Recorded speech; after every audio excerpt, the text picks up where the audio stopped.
Heaping piles of steaming Toronto trash, this is what your garbage looks like after it's picked up from your homes or after you stuff it down a chute. The city first set a target of 2010 to divert 70% of our trash. Then it was extended to 2016. Now it's been extended a whole decade to 2026. I'm Adrian Gobriel in Toronto. This is your garbage. Today, we're looking at one big problem. A lot of the things you're seeing in here in this big heaping pile of trash actually isn't trash, it's recyclables. Take a look here. We've got plastic bottles, we got a can here, we got more plastic, cardboard, we got pizza boxes. The city actually says that about 1/3 of this trash should be in recycling or green bins. Now we're also looking at a lot of this stuff being trucked in from rather your homes and your condos, as I mentioned.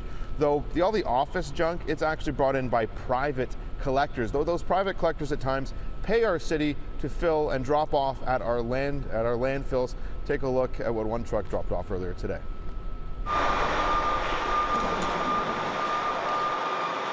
First, a big rubber barrel marked as a corrosive liquid, then a whole pile of recyclables, cardboard, and paper come rolling out. The city says a minimum of 1/3 of everything that ends up in our landfills could have been recycled or put in a green bin, as I just mentioned. Now, private businesses are regulated by the province, and they are the worst recyclers, diverting just 13% of their waste, well below the city's target of 70%.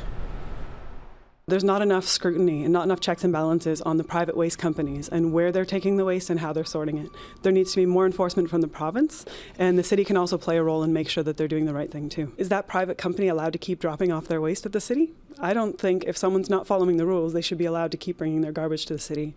I don't think if they're dropping off the wrong thing, we should just let it go. So we could draw a line right down there and all of this could be diverted. Correct. All this material, if we drew an imaginary line down 1/3 of the pile, would have been diverted from the waste stream that is going to landfill. And that would have extended the lifespan of our landfill.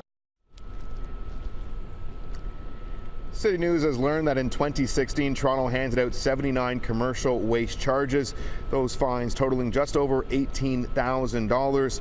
On the residential side, 542 charges were laid last year, bringing it in $53,795 in charges. Now, we reached out to the Ministry of the Environment today. They said they're planning a comprehensive review of their waste diversion for private companies, like the one we saw dump all those recyclables here today in the trash.